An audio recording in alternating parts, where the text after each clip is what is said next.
बल्कि सवाल, इंसान का जिस्म का वो हिस्सा कौन सा है जो सारी जिंदगी एक ही साइज का रहता है? जवाब, आंखें।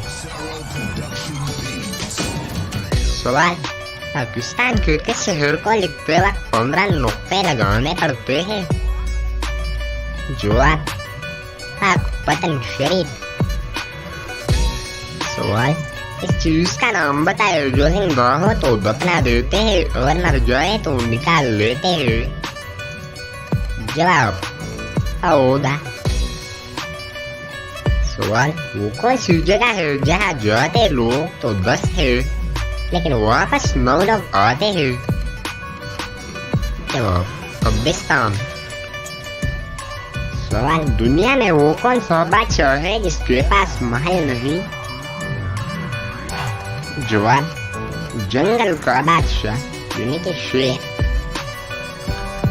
सवाल, एक चीज चलते चलते थक जाती है लेकिन अगर इसकी गर्दन काट दे तो दोबारा चलने लगती है। जवाब, आंसर